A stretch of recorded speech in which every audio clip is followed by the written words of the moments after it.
Bismillahirrahmanirrahim. Assalamualaikum warahmatullahi wabarakatuh. Alhamdulillahirabbil alamin. Assalatu wassalamu ala asyrafil anbiya'i wal mursalin wa ala alihi wa ashabihi ajma'in. Wala haula wala quwwata illa billahil aliyyil azim. Allahumma la sahla illa ma ja'altahu sahla wa anta taj'alul hazana idza syi'ta sahla. Rabbi shrah li sadri wa yassir li amri wahlul 'uqdatam min lisani yafqahu qawli. Amma ba'du. Pada yang terhormat Nazir Masjid Syakirin yang saya kasihi, kepada segenap asatizah, para alim ulama, para imam di masjid yang mulia ini, khusus kepada segenap hadirin wal hadirat hafizahumullah.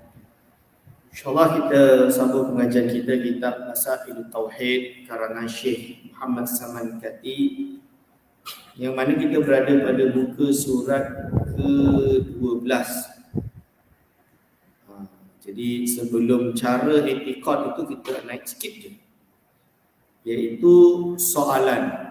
Qala mu'allif rahimahullah wa nafa'ana bihi wa bi ulumihi amin. Soalan yang mana i'tiqad yang sah dan yang binasa itu, naik sikit je. Jawapannya, i'tiqad yang sah itu ialah i'tiqad ahli sunnati wal jamaah. Dan i'tiqad yang binasa seperti i'tiqad qadariyah dan jabariyah dan mu'tazilah. Maksudnya apa tuan-tuan dan puan? Ini kembali kepada hadis Nabi Muhammad sallallahu alaihi wasallam bersabda bahawa umat Yahudi berpecah sekian-sekian golongan, semuanya masuk neraka. Lalu ulama Nasrani pecah berapa golongan pun sama. Lalu bila masuk kepada Islam, sataftariku ummati ila salasa wa sab'ina firqatan. Umatku berpecah belah sebanyak salasa wa sab'ina firqatan, 73 golongan.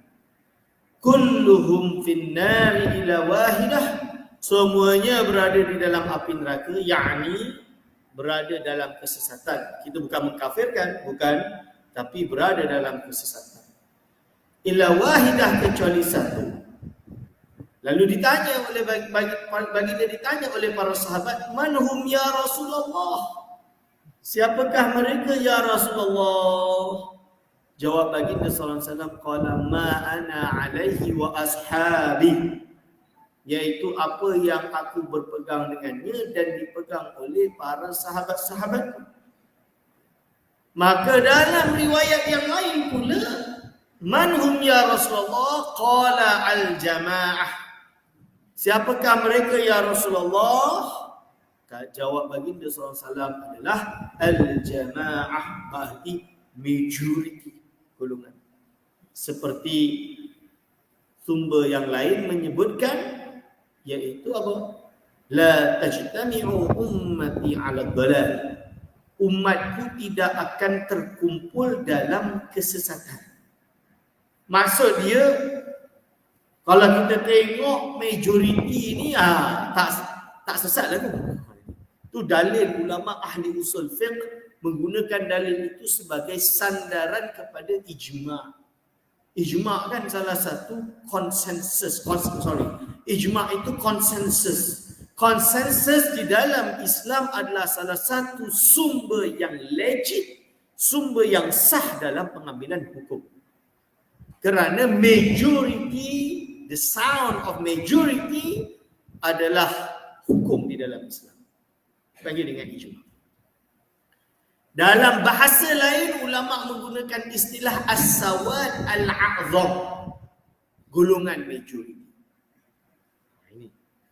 Dari sinilah ulama menyimpulkan, memberi kesimpulan bahawa yang dimaksudkan dalam hadis tadi adalah ahlus sunnati, golongan-golongan yang mengikuti sunnah baginda Nabi Muhammad SAW dan para sahabat, kerana sunnah tak boleh kita anggap hanya Rasul, dalam sumber lain, dalam asar lain, iaitu sunnati wa sunnati khulafa'ir rasyidin. Sunnahku dan sunnah khulafa, iaitu orang-orang yang datang khulafa'ur rasyidin. Ya, ini yang diberi petunjuk oleh Allah SWT. Jadi berarti apa? Berarti baginda SAW dan para sahabat. Sunnah Rasulullah SAW dan sunnah khulafa'ur rasyidin. Jadi kita kena faham perkara tersebut. Selanjutnya tuan-tuan dan puan, jadi bila kita dah tahu perkara tersebut, al-jamaah majority juga, maka ulama menyatakan ahlus sunnati wal jamaah. Dan hadis itu diriwayatkan dengan bil makna, kalau boleh saya sebut, oleh Al-Imam Syahrastani di dalam kitabnya Al-Milal wal Nihal. Bila disebut di kitab tersebut tentang hadis tadi, sataftariqu umatku berpecah belah sebanyak 73 golongan. Bila manhum ya Rasulullah, siapakah mereka ya Rasulullah? Baginda SAW menjawab menurut kefahamanlah kita panggil riwayat bil makna oleh Syahrastani adalah ahlus sunnati wal jamaah. Disebut dengan ahlus sunnati wal jamaah. Ini nama asal usul kenapa ada ahlus sunnah wal jamaah. Lalu siapa ahlus sunnah wal jamaah? Semua orang mengaku ahlus sunnah wal jamaah hari ini. Bahkan Syiah, dia orang panggil diri mereka sebagai ahlus sunnati wa ahlul bait. Ahlus sunnati wa ahlul bait. Ini betul ni. Ini contoh dia. Semua orang lah ahli sunnah. Siapa ahli sunnah Ustaz? Jadi kalau kita berbicara tentang ahli sunnah, kita kembali kepada konsep atau kaedah yang dipanggil dalam ilmu usul fiqh. Apabila ada satu istilah syarak, maka mendefinekan, memberi makna dia adalah tergantung kepada beberapa kategori. Ada cara dia. Jadi bukan kita buka kamus dewan, ini rasuah, apakah itu rasuah? Buka kamus dewan, ambil terminologi kamus dewan, ini definisi dia Ustaz. Rasuah dalam ilmu fiqh ada definisi khusus. Amanah dalam ilmu syariat, dalam syariat Islamiah ada definisi khusus. Kita kena pakai. Solat. Kalau kita buka kamus Arab, solat banyak makna tuan-tuan. Doa boleh, selawat boleh, solat 5 waktu boleh. Boleh banyak makna. Jadi bukan pakai buka kamus jumpa je. Bukan.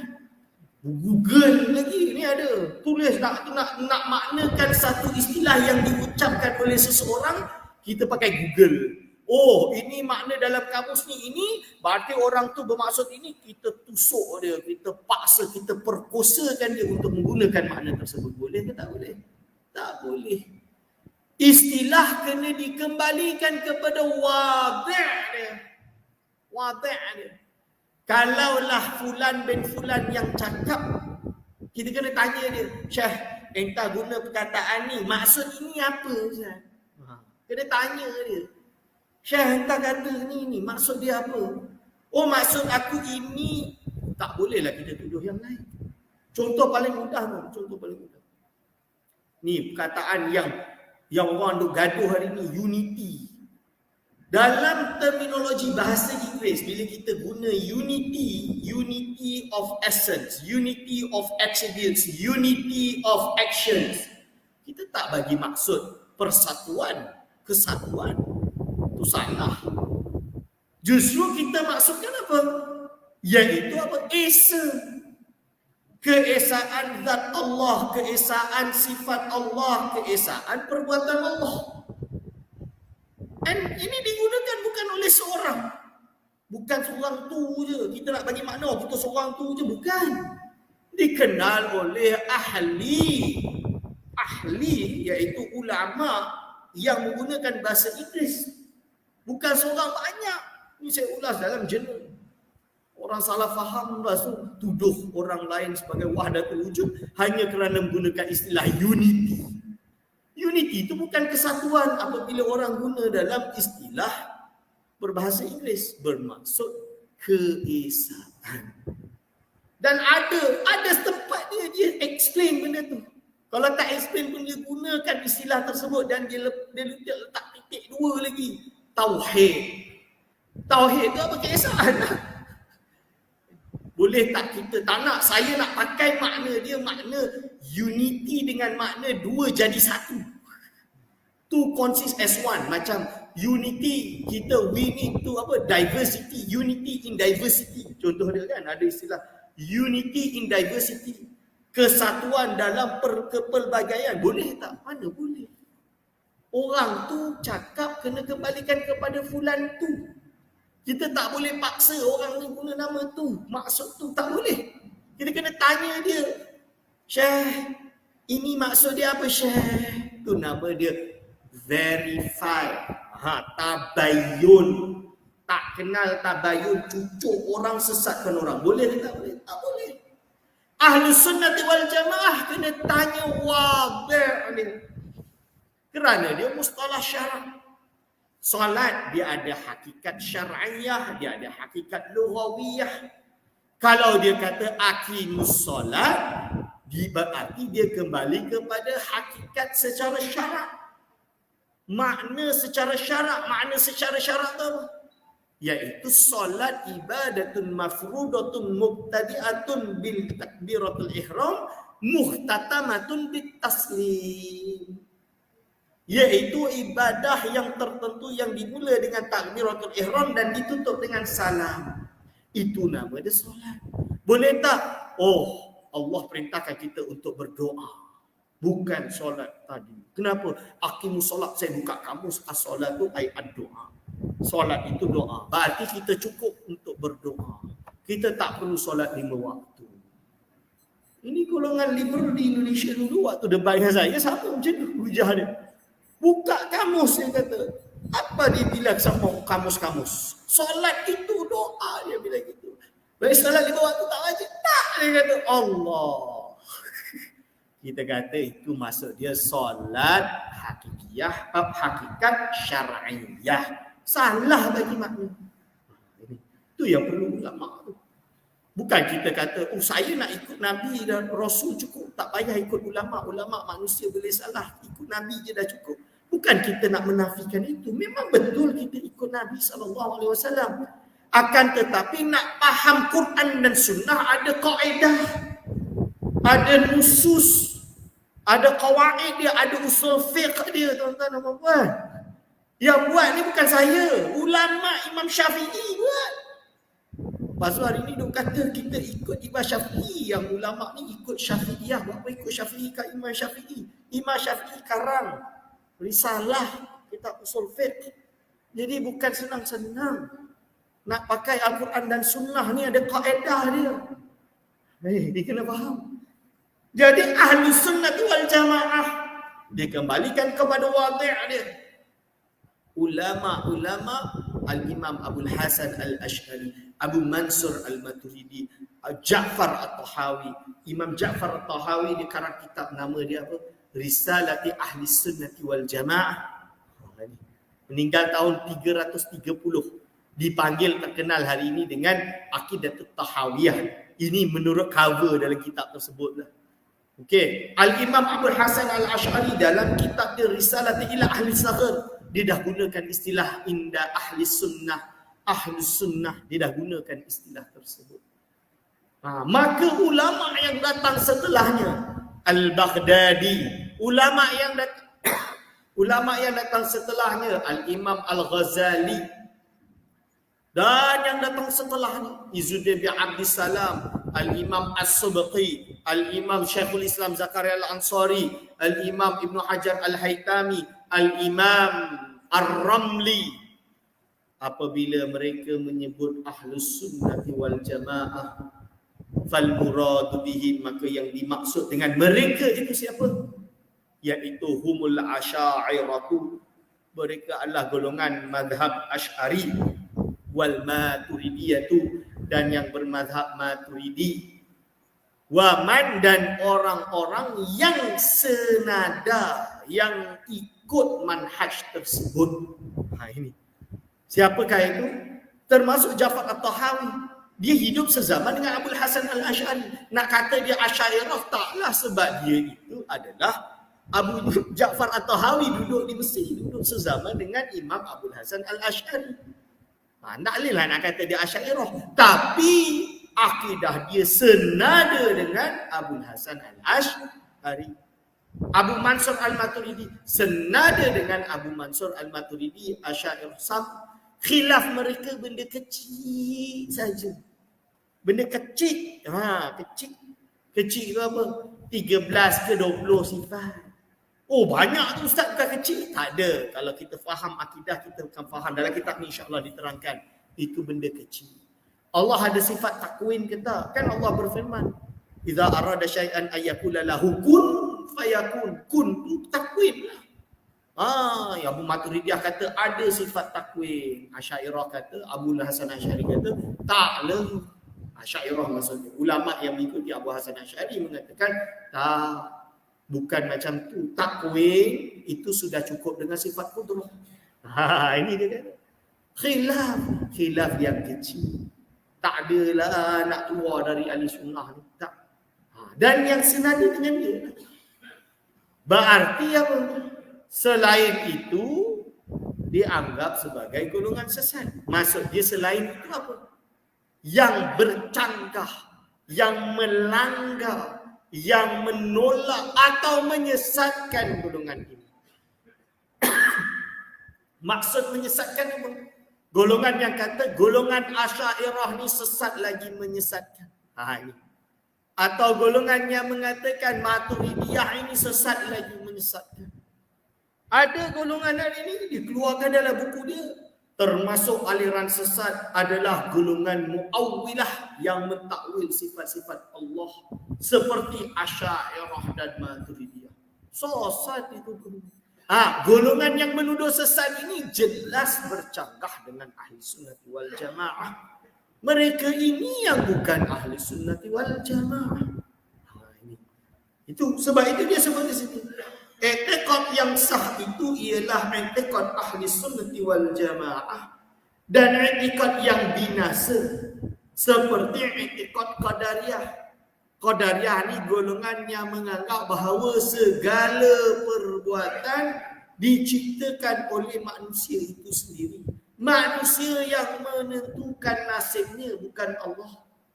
Iman dan kufur ditentukan oleh manusia, bukan Allah. Ini berbahaya. Iman dan kufur datang daripada Allah Subhanahu wa taala. Allah pilih mana hamba-Nya yang mukmin, mana hamba-Nya yang kufur. Allah tidak redha dengan kekufuran, tapi harus bagi Allah untuk menciptakan kekufuran dan mentakdirkan fulan bin fulan sebagai kafir. Fir'aun ini adalah Allah SWT tentukan bahawa dia itu kafir, mati di dalam kekufuran. Itu adalah ketentuan dan takdir Allah. Allah, iradah Allah, ya, kehendak Allah. Tapi Allah tidak meredai kekufuran Fir'aun. Allah tak meredai kekufuran Fir'aun. Apapun kekufuran Allah tak redai. Maka Allah meletakkan ia dalam api neraka. Itu ketentuan Allah. Ini contohnya. Mana keadilan Allah? Ini yang saya dah bagi contoh banyak kali. Pelukis, dia beli kertas, dia ada pen dia sendiri yang lukis, dia tak puas hati dengan lukisan dia, dia keronyok-keronyok masuk dalam tong sampah. Adil ke tak adil? Adil. Kan? Adil. Itu hak dia, kertas dia, pen dia, dia lukis, dia nak buat biar-biar lah. Ya, samalah juga. Fir'aun, Allah ciptakan dia, Allah jadikan dia, Allah nak masukkan dia dalam api neraka. Kenapa tak adil? Itu Allah Subhanahu wa taala, dia Tuhan yang menciptakan sekalian alam. Tapi kita tak tahu ini iradah Allah selagi benda itu belum terjadi. Betul ke tidak? Kita tahu ke kita punya nasib? Tak tahu. So kita berharap, ya Allah, aku berharap, kita berdoa kepada Allah dengan harapan bahawa kita ini ditakdirkan sebagai orang-orang yang beriman, mati husnul khatimah, masuk syurga bighairi hisab. Ini yang kita berharap. Sebab kita tahu kita tak kuat nak masuk api neraka, nak tengok pun tak nak. Ini doa kita, ini tugas kita hari ini duduk dekat dunia ni. Tugas kita duduk dekat dunia ni, inilah dia. Tak ada banyak dah. Tapi benda ini ditentukan husnul khatimah dan tidak ditentukan bagaimana perharian seharian kita ni. Perjalanan hidup kita, kita ada tugas, ada tanggungjawab. Sebagai seorang ayah, ada tanggungjawab. Sebagai seorang isteri, ada tanggungjawab. Sebagai seorang yang memiliki jawatan, ada tanggungjawab. Meninggalkan tanggungjawab berarti kita mengingkari perintah Allah. Ditakuti bila kita menderhaka kepada Allah sikit demi sikit, hati semakin hitam. Na'udzubillah min zalik, su'ul khatimah. Ini yang kita tak nak. So kita kena ikut aturan, kita kena belajar, tahu syariat, menjalani hidup sesuai dengan kehendak Allah SWT. Maksud sesuai dengan keredaan Allah SWT itu berada di mana. Ternyata dia itu orang soleh. Alhamdulillah, iradah Allah, ketentuan Allah bahawa dia itu orang soleh. Ini dia maksud. Itu pun susah nak faham. Itu pun kadang ada orang tergelincir jadi Qadariyah dan Jabariyah. Ni lagi teruk ni Jabariyah. Jabariyah ni teruk ni macam mana? Dia kan kata semuanya Allah dah takdirkan. Berarti kita ni tak ada guna, tak ada ikhtiar, tak ada apa. Bila dia buat maksiat ni bukan aku yang maksiat, Allah yang maksiat. Dia dipanggil dengan menisbahkan segala perkara yang terjadi ini dengan kudrah yang eternal, kudrah yang qadimah. Orang mencuri dia kata bukan aku curi, Allah yang curi. Ini itu Jabariyah. Jangan tuduh golongan Sufi Jabariyah. Tak. Sufi berpegang pada tauhidul af'al.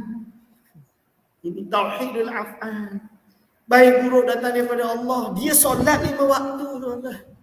Dia tak buat maksiat, dia tak mencuri, dia tak buat maksiat. Tak. Tapi bila dia beribadah, dia tak kata aku yang membuat ini, aku yang rajin, hebat, rajin. Bukan. Na'udzubillah min zalik. Kan semua ketentuan Allah. Dia serahkan diri dia kepada Allah. Ufawwidhu amri ila Allah, tu nama dia tauhid af'al. Orang tak faham tuduh orang Sufi ni Jabariyah. Macam mana? Jabariyah tu maksud dia apa? Kalau dia mencuri, ini Allah mencuri. Dia menisbahkan semua perbuatan itu sebagai kudrah yang qadim.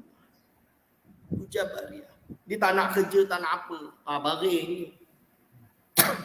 Mu'tazilah. Mu'tazilah ni, dia katalah yang baik datang daripada Allah, yang buruk daripada manusia. Ustaz, macam mana penceramah? Dia kata, segala yang baik datang daripada Allah, yang buruk datang daripada saya. Ini Mu'tazilah Ustaz. Lepas tu tuduh penceramah tu Mu'tazilah, Ustaz tu Mu'tazilah. Lepas tu potong dia punya tu. Inilah akidah Mu'tazilah, buruk-burukkan dia. Ini media sosial pada hari ini. Bila ulama berbicara seperti itu di penutup ceramah dia, kita kena verify balik kat dia. Tak boleh sembarangan tanya, Syekh, kenapa cakap macam tu? Kita akan jawab, memanglah segala sesuatu itu kembali kepada Allah. Tapi di dalam kitab Kashifatus Saja, Imam Syekh Nawawi Al-Bantani dia kata apa? Su'ul adab, kita menisbahkan perkara yang buruk kepada Allah. Jadi kita kerana beradab dengan Allah, kita janganlah cakap Allah yang buat. Ini su'ul adab. Bukan saya cakap ni. Syekh Nawawi Banten cakap. Su'ul adab. Su'ul adab. Su'ul adab tu adab yang tak baik. So bila ada benda yang buruk terjadi, kita kata daripada saya. Memang hakikat ni kita tahu dalam hati dan akidah kita kembali kepada Allah. Nak upgrade sikit lah Ustaz, biar orang tak salah faham. segala yang baik datang daripada Allah, yang buruk daripada saya, tapi hakikatnya adalah kembali dan takdir daripada Allah juga.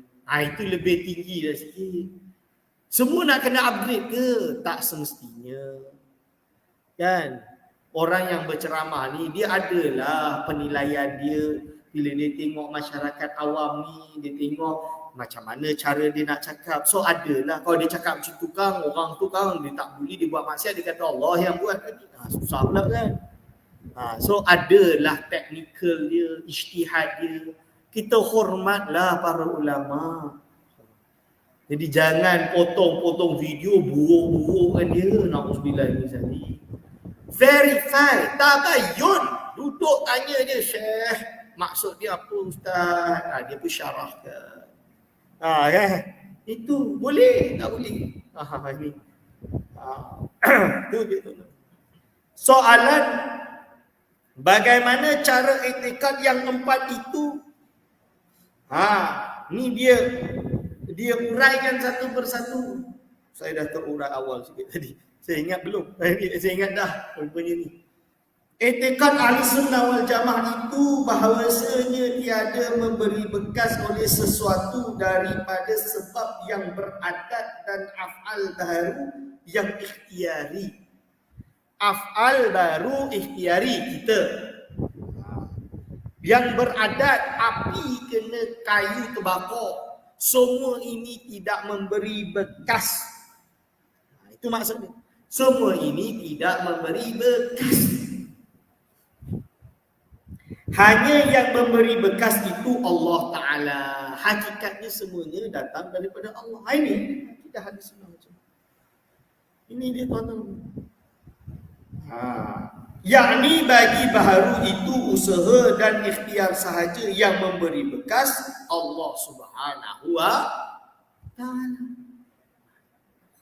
Lalu yang kedua, i'tikad qadariyah itu baharu dan kainat itu memberi bekas dengan tabiatnya. Jadi semua benda baharu dan kainat ini memberi bekas dengan tabiatnya. Menurut qadariyah. Api bakar sebab memang api itu yang membakar. Bukan Allah intervene. Ini qadariyah. Free will. Jabariyah, fatalist. Dia bagi fatalist lah basically. Itu Jabariyah. Okey, lalu dia sebut ini.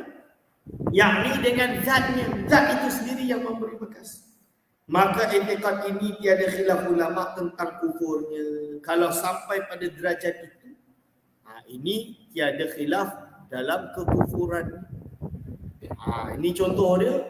Siapa yang sembuhkan? Ubat. Bukan Allah. Bukan Allah. Ubat tu sendiri yang sembuhkan. Woi, bahaya tu. Kan? Ini kena perhatikan. Lepas tu, ni, ngondok tuduh. Pergi kubur, sembah kubur. Na'udzubillah misalnya. Kalau tak kita ni yang duduk kat sini, duduk pergi kat taman ibu kota tu kan. Kubur mak bapak kita semua kan. Di situ kan. Tok nenek pergi, dituduh sembah kubur. Tak baik macam tu. Husnudzon, kena husnudzon dengan sesama muslim. Lebih-lebih lagi yang ziarah kubur itu adalah ulama. Macam dia tak tahu akidah. Tengok je, dia berdoa je, angkat tangan. Ya Rasulullah, akhirnya. Dia sembah kubur, dia minta kat Rasul tu dah meninggal dunia, dah wafat dah. Ini minta dia anggap Rasul tu Tuhan. Sebab doa dia wajahkan kepada Rasul. Penyembah kubur tu tuduhan yang berat. Mensyirik akbarkan orang. Syirik akbar ini kufur tuan-tuan, bahaya. Dalam akidah ahli sunnati wal jamaah, kita kenal istilah tawassul dan istighatsah. Ini bab tawassul tu dulu diorang sesatkan. Dulu sesat kan. Bahkan ada yang kata syirik. Tapi hari ini diorang dah kata tawassul ni khilaf lah. Saya memilih untuk tak buat. Dia kata macam tu, boleh lah. Istighatsah hari ini dia lawan lah. Tapi ada pula yang kata boleh takwil juga hari ni. Dia dah berubah mazhab dah. Istighosah pun, ya Rasulullah, akhiri pun boleh kerana dia minta doa kepada Rasul. Nak kaburkan dalam kitab Bughyatul Mustarsyidin disyarahkan ni. Jadi bila kita lah minta, contoh yang hidup atau yang mati sama je, tak ada beza. Doktor, tolonglah ubat aku. Contoh kan. Doktor, aku sakit, sembuhkan aku. Kita percaya tak doktor tu yang sembuh kan? Zat doktor tu kesembuh kan? Dalam hati kita tahu Allah yang bagi sembuh, betul ke tidak?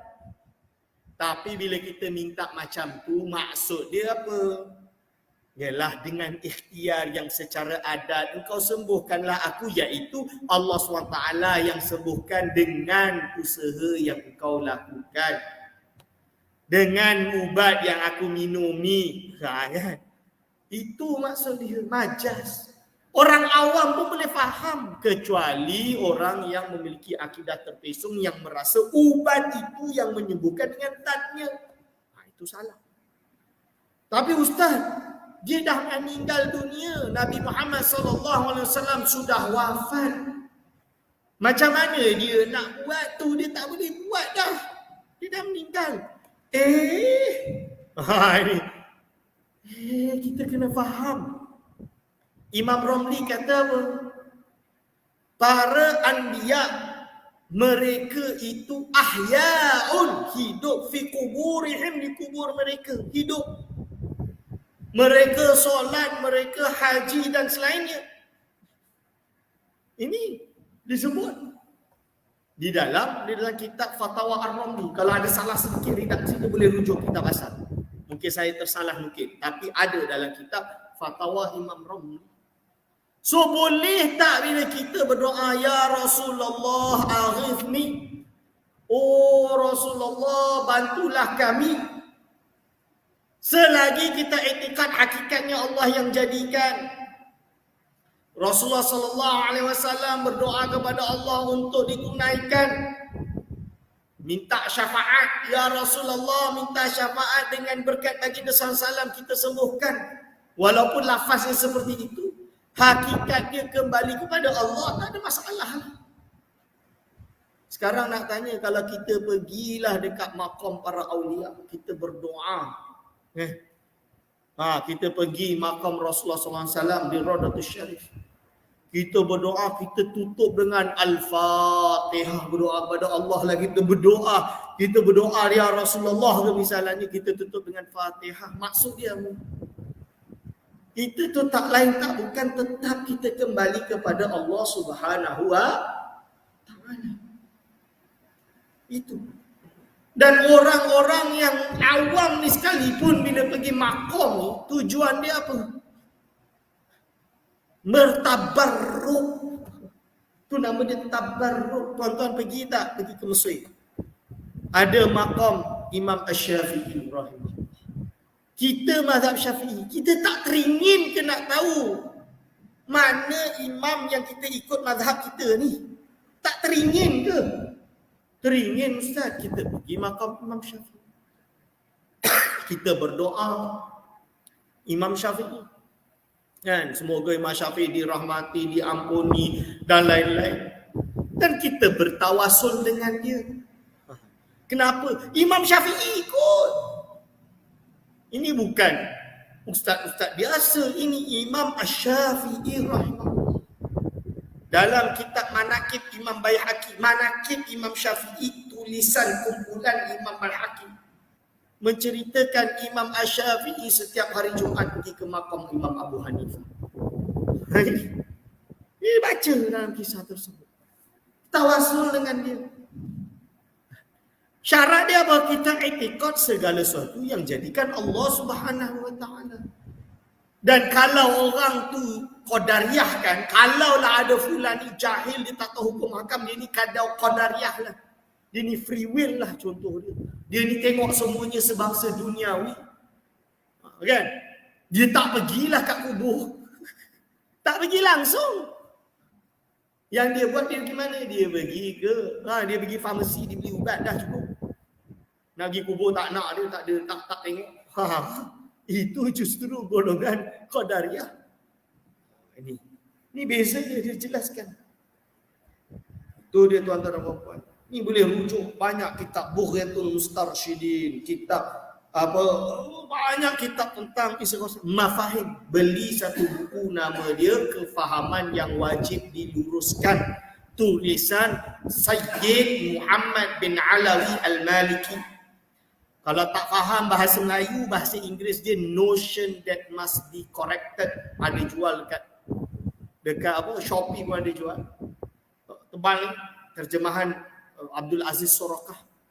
Atau dalam bahasa Arab, kalau tak tahu bahasa Melayu, tak tahu bahasa Inggeris, bahasa Arab, nama dia Mafahim Yajibu An Tusahhah. Wah, itu komplit dalam tu. Penjelasan yang sangat dalam isu ini dengan tabarruk penjelasan. Sebab ada ustaz lu kata, ustaz tabarruk tu hanya dengan maqam Nabi je boleh, selain Nabi tak boleh. Kita nak tanya, yang kata tabarruk bukan saya kata tabarruk, ini Imam Ghazali dan banyak ulama lain. Imam Amin Kurdi Al-Azhari, Universiti Al-Azhar ni. Kalau nak tabarruk hanya Nabi, saya nak tanyalah mana dalil tabarruk hanya dengan maqam Nabi. Ini dia. Ini dia tuan-tuan dan puan-puan. Okey. Lalu disebut yang ketiga, i'tiqad Jabariyah itu iaitu tiada adalah bagi hamba itu usaha dan ikhtiar. Pendapat Jabariyah, tiada ada bagi hamba itu usaha dan ikhtiar. Tak ada. Langsung tak ada usaha, tak ada ikhtiar. Hanya Allah semuanya. Semuanya datang daripada Allah. Usaha ikhtiar pun Allah Ta'ala. Usaha ikhtiar pun Allah Ta'ala. Memberi bekas pun Allah Ta'ala. Wallahu a'lam. Lalu yang keempat, i'tiqad Mu'tazilah, iaitu hamba itu memberi bekas ia dengan kuat yang dijadikan Allah Ta'ala padanya, dipanggil dengan kuatun muda'ah. Jadi Mu'tazilah percaya Allah Subhanahu wa Ta'ala menjadikan suatu kekuatan, diletakkan pada ubat, dan apabila diminum ubat itu menyembuhkan. Ini Mu'tazilah. Ada sebahagian golongan ni dia dah jadi Mu'tazilah. Yang hidup saja dapat menolong, yang dah meninggal tak boleh tolong. Yang namanya orang yang dah meninggal, terutamanya para anbiya ahyaun. Mereka dengar tak apabila kita berdoa? Mereka dengar. Salam pun dengar. Assalamualaikum ya Rasulullah. Kan? Ini. So mereka boleh dengar tak? Kenapa mereka tak boleh dengar? Ahyaun. Dalam Al-Quran, bukan Nabi tapi syuhada. Syuhada ni apa? Orang yang mati syahid. Mereka itu hidup dengan hidup yang hakiki di alam barzah. Ini dalam Al-Quran. Lalu Imam Romli kata apa? Imam Romli kata dalam itu, wal auliya, mereka ini juga sama dengan para anbiya dari segi hidup, kan? Dari segi melihat, dari segi karamah mereka. Yang salah ni apa? Kalau pergi kubur, duk tawaf kat kubur, salah lah. Siapa orang tawaf? Kubur Nabi Hud dekat Tarim. Ini orang duk kutuk hari ni. Saya na'udzubillah min zalik, macam mana boleh tuduh fitnah. Kan? Saya tak pernah pergi lah. Teringin nak pergi. Orang tak sembah kubur lah, tak lah. Tawaf, saya tak nampak lah orang tawaf. Ramai-ramai, apa salahnya ziarah maqam? Kan? Ramai-ramai menziarahi maqam, baik ke tak baik? Nak pergi seorang boleh, ramai-ramai boleh, bawa anak saudara boleh. Saya pergi kat makam ayah saya, pergi makam atuk saya, nenek saya kat ibu kota tu, bawa anak, isteri semua saya bawa. Nak raya hari tempoh hari tu. Raya haji tak dapat lah, saya balik kampung. Pergi ramai-ramai doa, apa masalah dia? Yasin, tahlil. Kalau ada hall, ingat kita kat Johor ni ada satu yang memang kita buat setiap tahun, nama dia hall. Dekat Morocco dipanggil dengan apa? Mausim. Morocco dipanggil mausim. Ulama Masyriq panggil hall. Hall ni Melayu. Bahasa Arab haul. Haul tu hak waw lam. Jangan kita kata hall ni bid'ah tak. Haul ni maksud dia apa? Iaitu setiap setahun sekali tarikh kewafatan tersebut, yang ulama tersebut, kita datanglah ke situ, berdoa, baca Yasin, baca tahlil, kan? Mendoakan mayit tersebut, mendoakan wali tersebut, bertawasul dengan para aulia. Itu maksud dia tawasul tadi. Ada sumber, ada. Jangan kata tak ada sumber. Buka dalam kitab. Tak boleh faham fatwa Ramli bahasa Arab, Ustaz. Buka Furu'ul Masail, tulisan Syekh Wan Daud Al-Fatani. Ingat, ini. Di Negeri Sembilan keluarkan fatwa harus. Kita tak payah susah-susah. Hari Jumaat di Selangor, khutbah Jumaat. Kan? Kita bertawasul dalam khutbah Jumaat kita. Doa kedua, doa khutbah kedua. Jangan pula nak kata orang Selangor ni semua syirik. Nak kabur kan betul-betul. Ni. Jadi boleh faham ya tuan-tuan dan puan?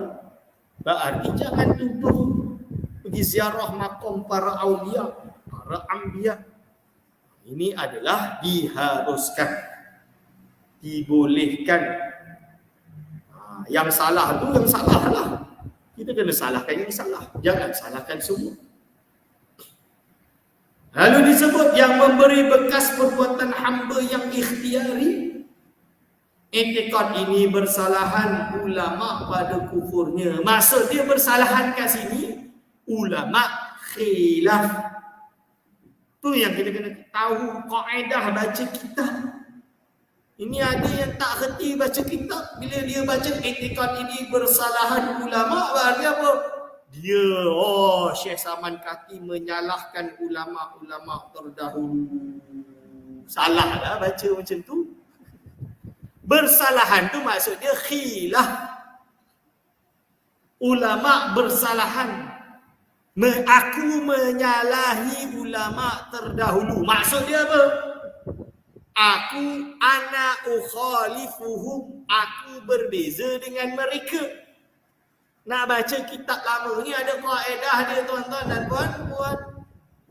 Aku khilaf dengan mereka, itu maksudnya. Datang hari ini, aku bersalahan dengan mereka, aku menyalahi ulama mereka, ulama terdahulu. Dia menyalahkan ulama terdahulu. Bukan macam tu. I'tiqad ini adalah terjadi khilaf di kalangan ulama pada kufurnya. Maksudnya tak semua ulama kata jatuh kufur. Tidak. Maksudnya khilaf. Yang asah, pendapat yang lebih asah, tidak kufur, hanya haram lagi bid'ah. Pendapat yang asah tidak kufur, jadi tak jatuh kufur, hanya haram lagi bid'ah.